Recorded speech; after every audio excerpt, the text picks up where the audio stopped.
What is good, y'all? Shiny School Game Man back with yet another reaction video, baby. And today we're back with some more anime videos on the channel, man. I know y'all ain't really showing too much heavy support on these, but I'm loving doing these videos. So I'm gonna keep doing them, and hopefully y'all just gain traction. So if y'all love anime, please hit the video with a like.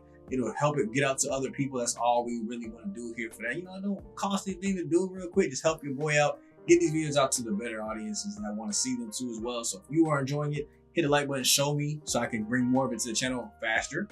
And then as well as subscribe, turn that bell on so you know when new videos are going live for your boy. Now today, we are doing all Tail Beasts, ranked and explained, reacting to it, because I ain't the one ranking and explaining them. But I will see if I change my order based off of what I think. And obviously you would think it's just off of the tails, the lower the tail, the weaker the beast. But honestly, I feel like it can be ranked in so many different ways, like which one would you rather have? That'll actually be the question for the day, down below in the comment section. Out of all the Tail Beasts, give me the top 3 that you would pick for yourself. I think for me, personally, off of motives and just how cool they look, give me Krama, the Nine Tails. I don't remember all of their names. Maritabi, I think it starts with an M, something like that. The Two Tails, the tiger. And then my third one, give me probably Son Goku. For real, yeah. Give me the 9, 2, and 4 in that order. That's what I would want to be a Jinchuriki. The one out, and then put down below too as well. Your top 3 that you want to be, and the one that you want to be the least. Me personally, the one I would probably want to be the least is probably the Slug, the Snail one, Saiken. Yeah, I don't know. To me, that it seems like it's probably one of the weaker ones, but we'll see how the rank and explain goes. Let's see if mine kind of aligns with that as far as where they get ranked at. But let me know down below your top 3 and which one would you not want to be. Let's go ahead and jump into the video. Let's talk about the tailed beasts. It's Sunday, which means it's time for Nick to explain some things. But at this point, I shouldn't have to explain to you that you should have already liked this video, subscribe to this page, and hit that noti bell. Because if you like me talking about anime, well, I do it 3 times a week. So before we get cracking in the specifics of each tailed beast's personalities, powers, all of these kinds of things, let's crack into a little bit of their history. Essentially, everything started with Kaguya and Ishiki. Ten-tails are essentially the seeds to divine trees that, when fed in Otsutsuki, will grow and bear a chakra fruit after consuming the entirety of the chakra in the genetic material on a planet. Kaguya then fed what we either assume to be a random Otsutsuki or the bottom half of Ishiki. To hear more about that, you can check out this video right here, where I explained the entire history of the Otsutsukis to the Ten-tails in order to grow a divine tree. That divine tree then proceeded to grow and take the chakra from anything that got close to it, getting kind of a bad rap, but some people started to worship it. Kaguya falls in love, gets kidnapped in front of her husband,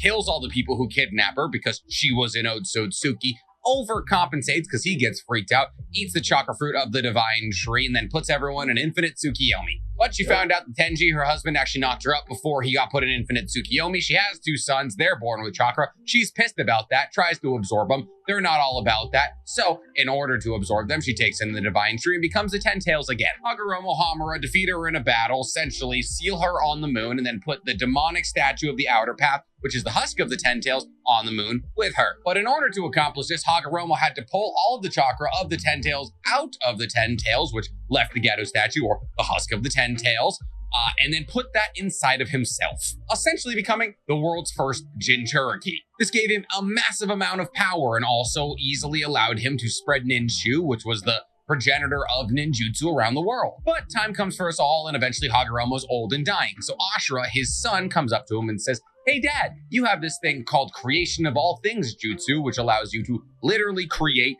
whatever you want. You should use that to split up the chakra inside of you into 9 individual beasts, and we'll call them tailed beasts. This way, if Grandma, Kaguya, breaks out of the moon, little foreshadowing there, she'll have to collect all 9 of these 9 tails. It'll be much more difficult for her to get all of this chakra back." Hagoromo says, "Bet, good idea," and then at that moment, pulls the Ten-tails chakra out of himself and uses creation of all things jutsu in order to make the 9-tailed beasts. But on top of making sure that Kaguya never gets all 9 of them back together, the tail beasts were also made for another purpose. The tail beasts were made in order to spread positivity and unity between everyone. This would be done by giving certain areas these tailed beasts as these massive wells of power. That way they can focus on not warring with each other, something that Hagoromo Hagoromo was very passionate about. And in the anime, it's even seen that the followers of Hagoromo built 9 temples around the world that were to house each and every single one of the tailed beasts. But Hagoromo, being a smart guy, told the tailed beast that one day you will come back together, and not for the reasons that we want, but somebody will show you what true power is. Guess who that somebody is? Naruto. Prior to the reconvening that Naruto is kind of a part of in the war arc, we had someone prior to that who accidentally followed the doctrine of Hagoromo without even really knowing. Hashirama Senju went around and hoping to spread peace between nations, caught every single tailed beast with his wood release, and then handed them out to respective nations. This is more or less what Hagoromo said the tailed beasts were created to do, but Hashirama did it forcefully, not with their willing consent. Okay, so we've done the history of how the tailed beasts were created and what they were created to do. So let's start talking about the specific tailed beasts. There feels like a very logical way to do this. We're going to start with the one-tailed Shukaku and we'll end with the 9-tailed Kurama. That way I got you till the end of the video. Shukaku is probably the tailed beast we know the second or the third most about of all the tailed beasts out there. That's because he played a heavy part in the beginning of OG Naruto with the introduction of Gaara as his Jinchuriki.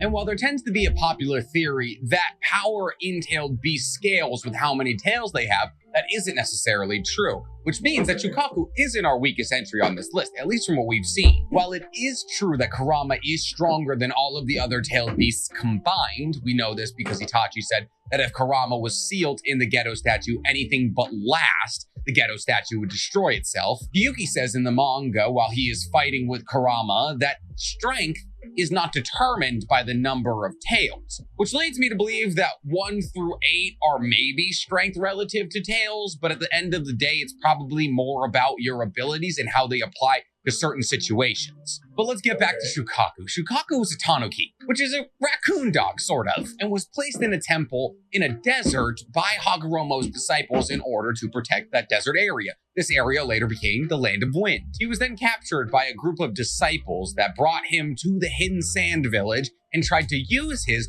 presence in the Hidden Sand as a leveraging point against Hashirama in the first ever Kage summit. Rather than cooperate with the other Kage, the first Kaze Kage actually tried to use the fact that they had Shukaku as a bargaining point to bring his village more wealth. This didn't work. He got assassinated for being an asshole, and the first ever Jinchuriki for Shukaku was chosen, a priest named Bunpuko. And then they just let Bunpuko walk around, right, and live a normal life?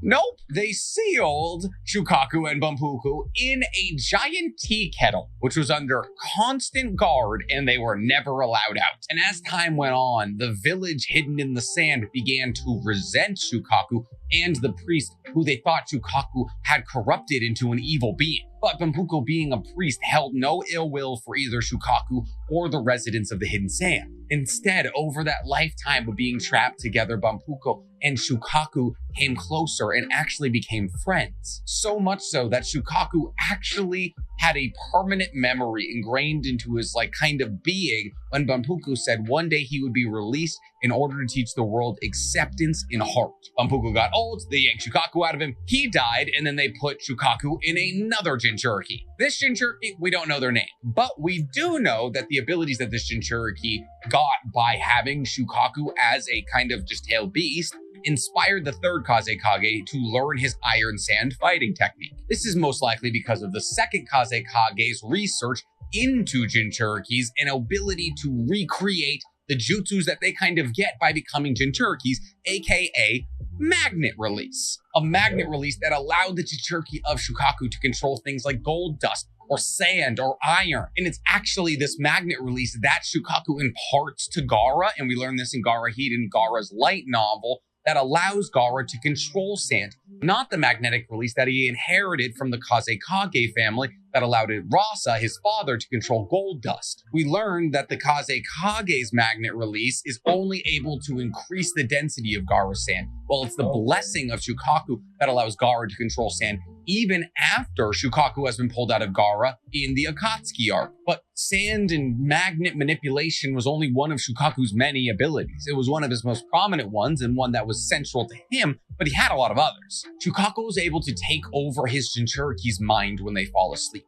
which leads them to have insomnia and kind of become cranky evil people. Look at Gaara before Naruto slapped some love into him. He also obviously can do a tailed beast bomb. I mean, every single tailed beast can. But Shukaku's entire body is also sand, which means that attacks that would be detrimental or fatal to other tailed beasts, like when Gamabunta cut off his arm, do nothing to him. And remember that magnet release I said that Gaara had that allows him to increase the density of his sand? Well, Shukaku can do that with his entire body. He can increase the hardness of his sand to such a degree that it blocked a Senjutsu-boosted Susanoo sword. He's also very talented in Fuinjutsu, being able to accomplish things like desert-layered Imperial Funeral Seal that can seal entire Susanoos. You know Gaara's Grand Sand Mausoleum sealing jutsu? Yeah, it's kind of based off Shukaku's. On top of that, he's very talented in Earth, obviously, and Wind chakra releases, being able to fire high-velocity wind bullets that can level entire forests. And you know all the blue markings on Shukaku's body? Those are curse markings, which is why when Naruto used his Rasen Shuriken magnet release style and hit Madara with it, he was able to bind him. Shukaku can do the same thing by leeching his sand onto you and getting the curse marks onto you to act as a binding. But I've been blabbering about Shukaku for too long. It's because we know so much about him, which brings us to our next entry on this list, Matatabi. Matatabi, like Shukaku and every other tailed beast, was sent to a specific area in order to protect it. Matatabi being sent to a cane break area. A cane break is a very dense kind of swamp grass, so essentially Matatabi was sent to a swamp. Matatabi, like Shukaku, began to have rumors spreading about them,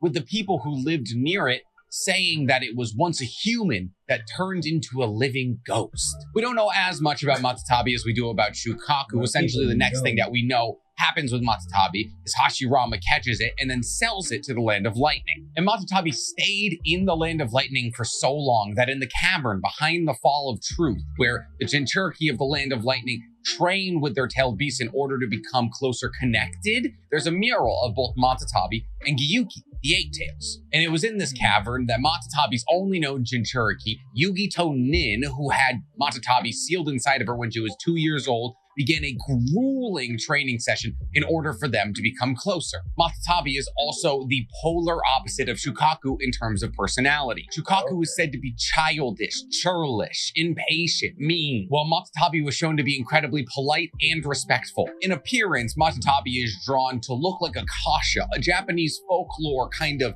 tale about a burning chariot that would collect the souls of those who did evil deeds. Mix that with a bakineko, which is also a Japanese folklore item about a spiritual two-tailed cat. In terms of abilities, Matatabi could create tailed beast bombs, obviously, and very proficiently use fire release in order to make fireballs, which wouldn't have been hard. It's literally on fire. You could have guessed that. On top of that, being a cat makes Matatabi one of the faster and more agile tailed beasts, even though they are as big as all the other tailed beasts. And since we're talking about the other tailed beasts, that brings us to our next entry, the Three Tails Isobu. Hagoromo sent Isobu to an area in a temple that was protecting a large misty lake.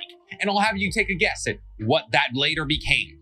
The Land of Water's Hidden Mist Village. Isobu was then caught by Hashirama and sold to the Hidden Mist Village alongside Seiken, the Seven Tails. Nope, I lied. Seiken is the Six Tails. Seiken is a slug. It should have tails in the first place. Isobu has probably had it as about as rough as any tailed beast, which probably explains Isobu's demeanor, which is very timid and held back.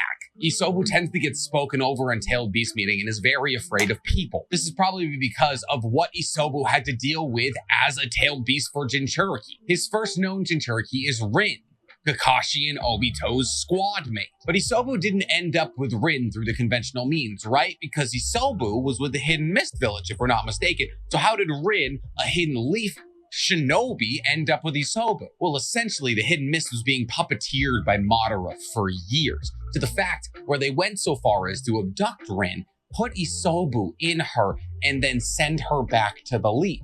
They were hoping that this would work as a Trojan horse and Rin would rampage in the Hidden Leaf and destroy it entirely. But Rin knew this is what they wanted to do.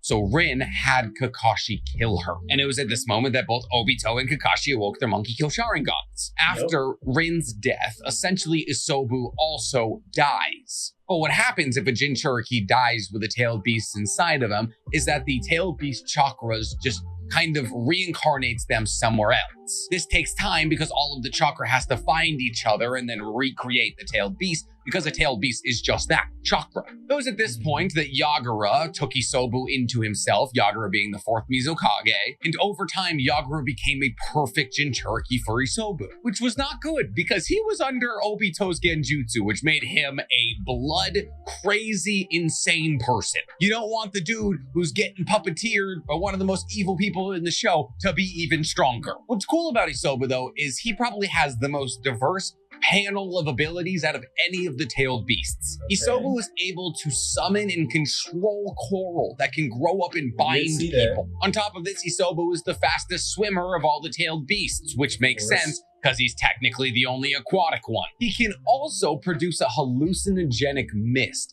that can bring up his enemies' deepest and darkest insecurities and make them have to face them, basically debilitating his enemies. On top of that, Isobu can roll himself up into a ball, and much like the Akamichi Spike Boulder Jutsu, can begin rolling at people at high speeds and using the protrusions on his shell in order to enact massive amounts of violence. This can be done because his skin is incredibly hard, making him basically invulnerable to all offensive attacks. That being said, his one weak spot is his eyes, which he can't harden. Because of this, it's actually a fun fact that he keeps one of his eyes closed at all moments. On top of that, if Isobu eats something, it's shown that in his stomach, there is millions of tiny Isobus that will attack it, presumably to help with digestion, I don't know. And then lastly, Isobu is capable of space-time ninjutsu. You know the thing that allows Kaguya to shift between dimensions? Yeah, Isobu can do that. Isobu can open a portal to a different dimension where he can hide his presence and then can open another portal whenever he wants to return wherever he chooses it to be. And then obviously he's got crazy affinity for water style.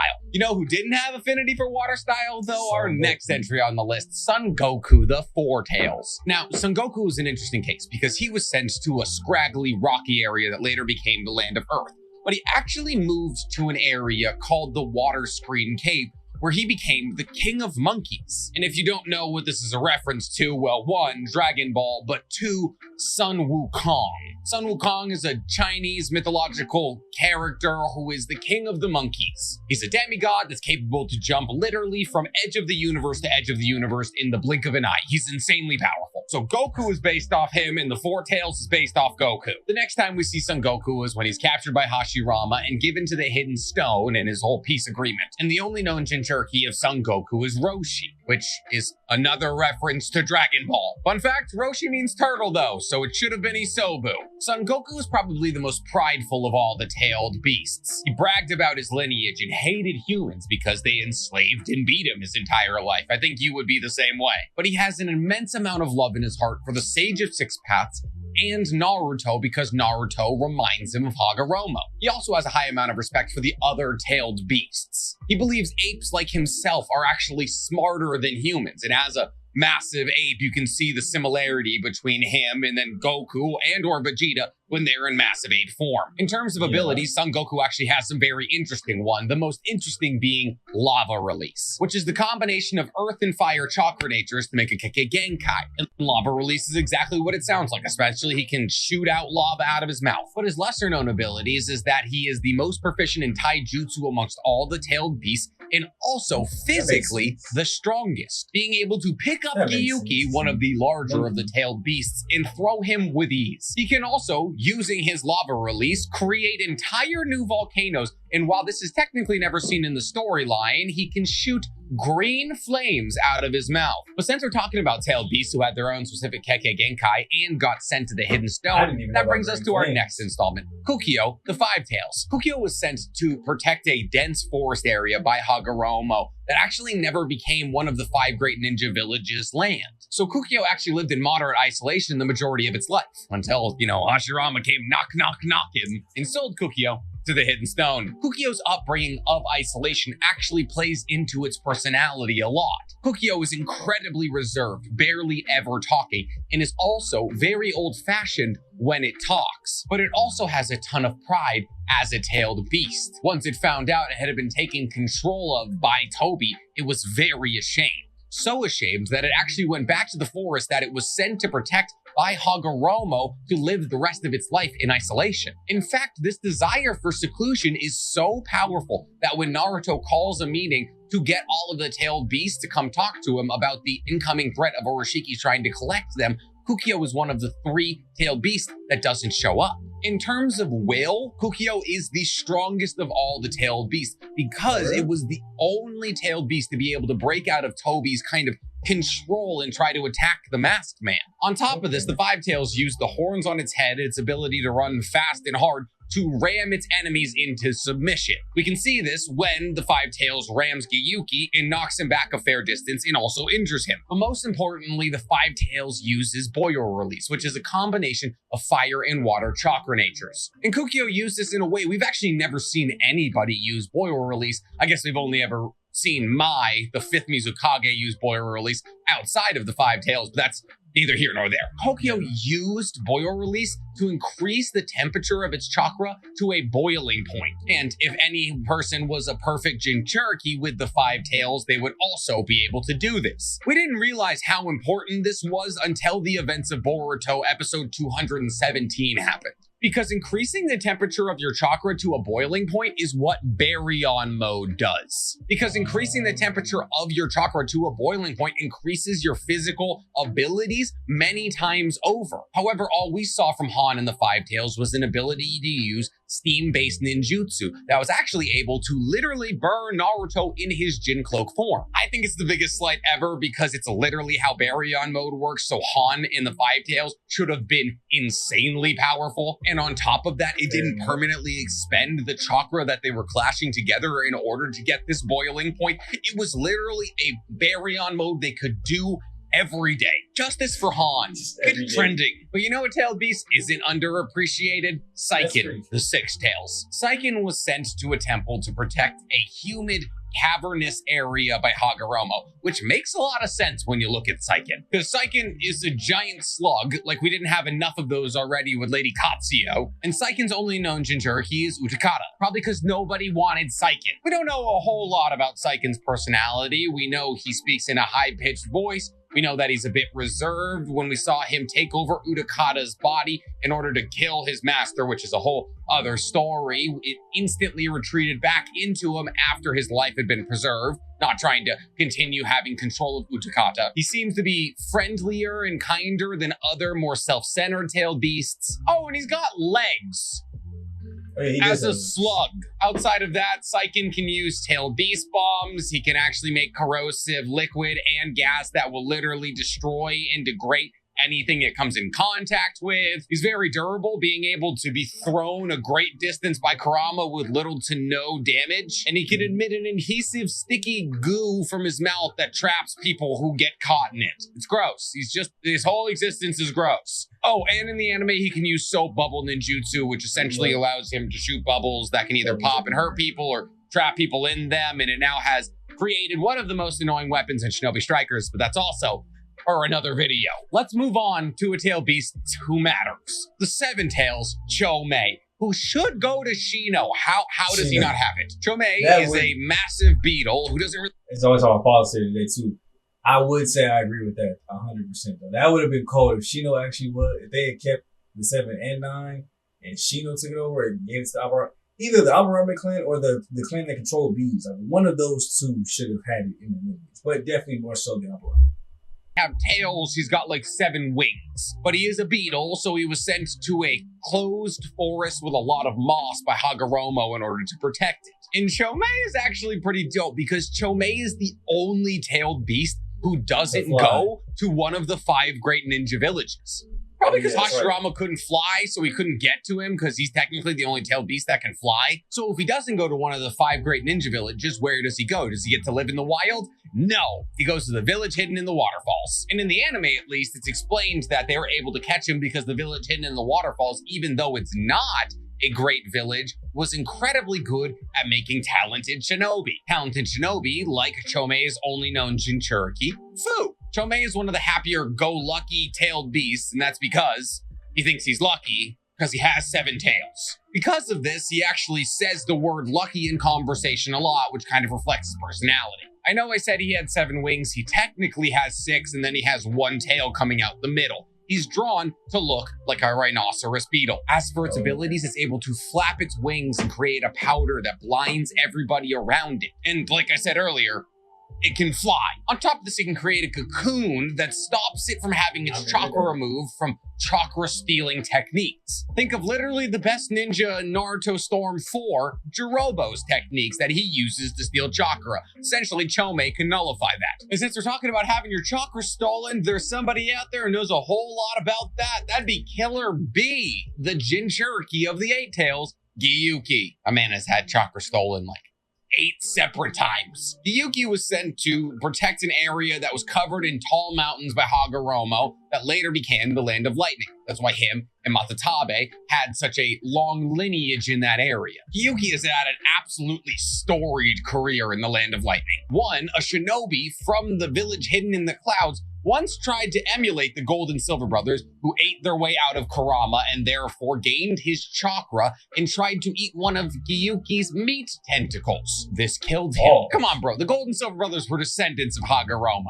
Chill out. You're not that guy. On top of this, Gyuki is probably the hardest-tailed beast to be a Jinchuriki of. We know this because Blue Bee, the Jinchuriki of Gyuki before Killer Bee, and Blue Bee's uncle and father all attempted to be the Jinchuriki of Gyuki, and none of them could control him. So frequently, Gyuki would just begin raging. He would just break out of the Jinchuriki and destroy large parts of the city. But luckily, the village hidden in the clouds had the third Raikage, who is one of the most badass people in the entirety of Naruto. I will be doing a video about him one day. I love him.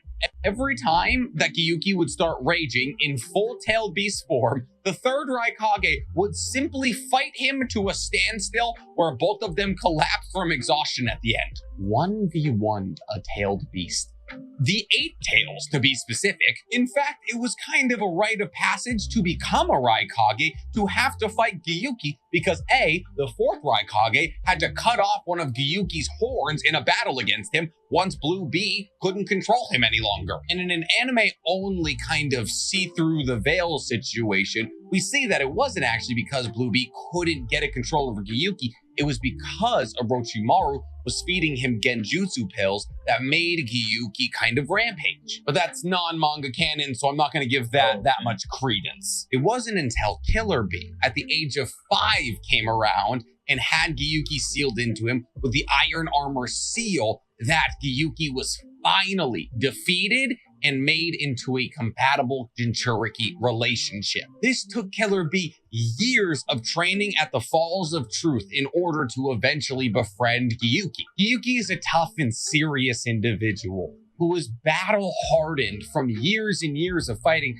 Raikages and Jinchurikis. He has a hate for humans because he has now been sealed in 4 different Jinchuriki, the most of any tailed beast we know about. It wasn't until Killer Bee was actually able to defeat him in a 1v1 and befriend him that his attitude began to change, but his serious side never faded. But Gyuki doesn't only dislike humans. He also dislikes Kurama, because Kurama asserts that he is the strongest of the tailed beasts. And he's so cocky about it that Gyuki actually yells at him in the manga and tells him that power isn't dictated by tails. But both Kisame and Kurama admit that Gyuki is probably the second strongest of all the tailed beasts. This is certified by the fact that he was able to fight 2 separate tailed beasts at once during the war arc. This point is even further backed up by the fact that he was able to physically restrain Kurama and stop a tailed beast bomb. He is also one of the fastest tailed beasts, which is insane considering his size, being able to block Amaterasu with his fist. On top of this, obviously he could create a tailed beast bomb, but he is the only tailed beast who was able to supercharge his tailed beast bomb, and this is so powerful, it was able to push the 10 tails tailed beast bomb back into its own mouth. And because he is an octopus, he is also able to create ink that he can use to blind his enemies or create ink clones. These ink clones can explode on enemies and seal them, a lot like Sai's abilities. And since we're talking about Ninja of the Leaf, that brings us to our last entry on the list, Kurama the Ninetales. Kurama comes in second for most known Jinchuriki. We know 3 of Kurama's Jinchuriki, those being Mito Uzumaki, Kushina Uzumaki, and Naruto Uzumaki. It's a family lineage thing. Which apparently, and spoiler alert for y'all, if y'all ain't seen it yet, Himawari is next. So now they're officially up the fold. Maybe the Uzumakis were systematically murdered by Hashirama in order to ensure that they would be the perfect Jinchurikis for the leaf for the rest of their lives. But what would I know? There's only a video about that right about here. Kurama was sent to a temple to protect an area that was both foresty and mountainous that later became the Land of Fire. Kurama gained a reputation as a natural disaster that can destroy entire landscapes of where the darkest of human desires go to fester. Kurama essentially just didn't want to get messed with, and people just kept messing with them. The first of which were the Gold and Silver brothers, who were sent by the village hidden in the clouds to capture Kurama so they could use him, and they got eaten. But they survived in his stomach and ate his flesh for 2 weeks in order to survive. Kurama got pissed of the acid reflux, regurgitated, and then boom, you have 2 pseudo Nine-Tails Jinchuriki. After that, the next person to mess with Kurama was Madara after he defected from Konoha. He essentially went soul-searching, stumbled upon Kurama, used the Sharingan to control it, put a Susanoo on it,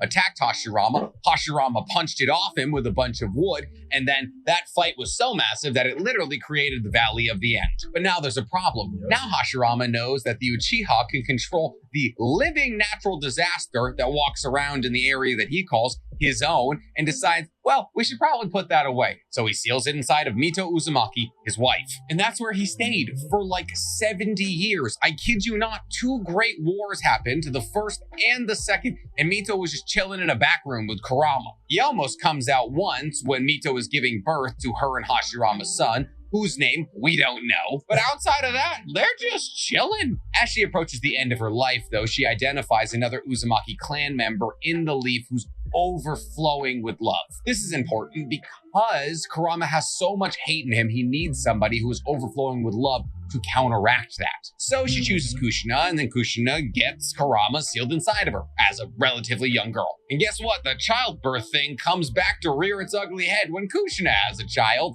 Naruto. Hiruzen tries to make special arrangements to allow Kushina to have a relatively pain-free and not raging Nine-Tails-esque birth, but Toby, aka Obito, aka the Masked Man, pulls up and kind of messes with those plans a little bit. Obito kidnaps Kushina, pulls Kurama outside of her, puts him under his genjutsu, makes him attack the leaf. Minato gets there in time to save Kushina's life, and then doesn't save Kushina's life when him and her become a ring for Kurama. Minato seals half of Kurama inside of him using the Death Reaper seal, tattoo right there, and puts the other half into Naruto, his newborn. Unfortunately, though, he did split Kurama into 2 attitudes, essentially. He split the bad side of Kurama and the good side of Kurama. And you know what he did? He took the good side to the afterlife and left his baby with the bad side. And with this good side that he was now technically fighting in limbo forever, because that's how the Death Reaper seal works, he became a perfect Jinchuriki, because apparently in the middle of their endless fight, they decided to make up.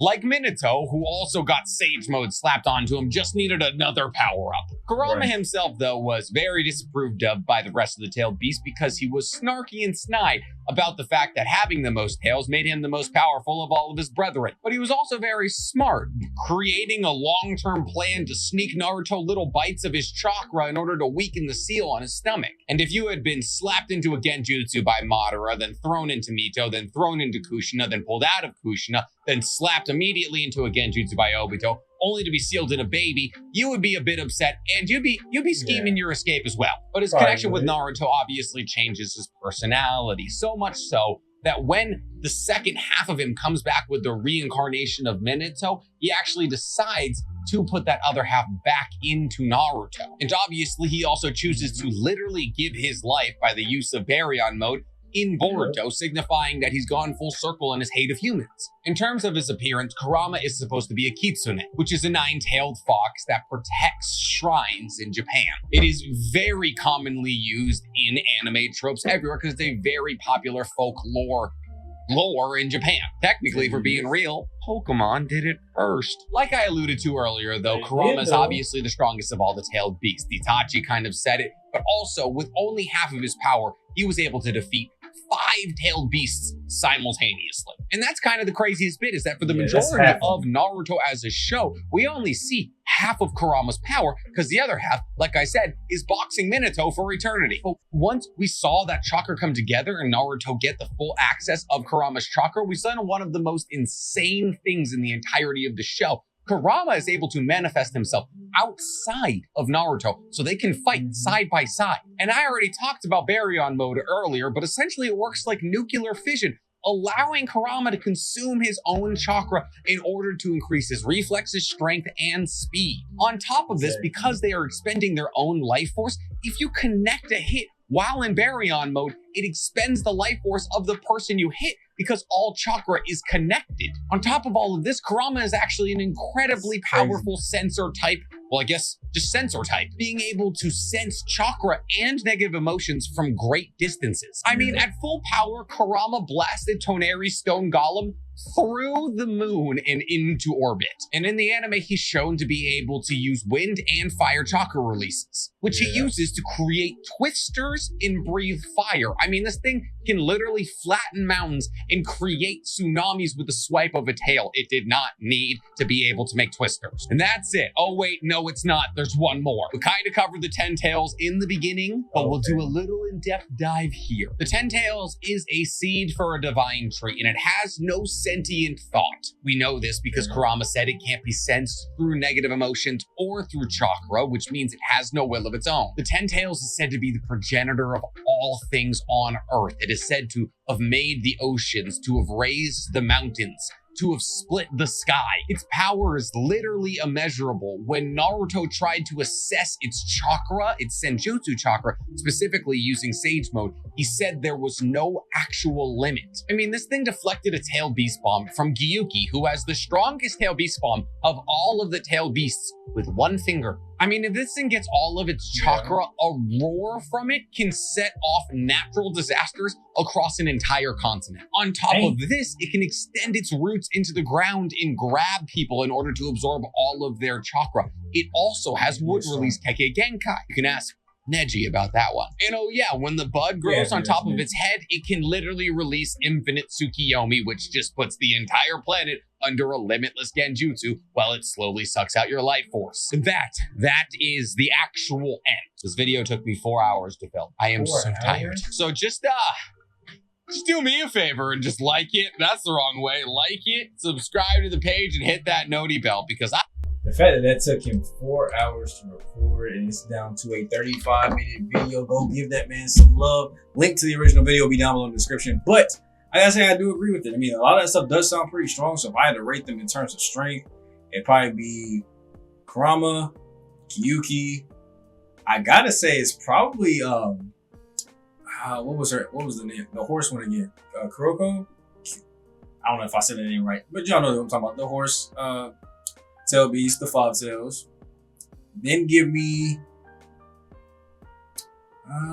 Shukaku, Son Goku, Matatabi, the 7 tails, and then end with the 6 tails. I feel like I'm forgetting one, but that's roughly about everybody.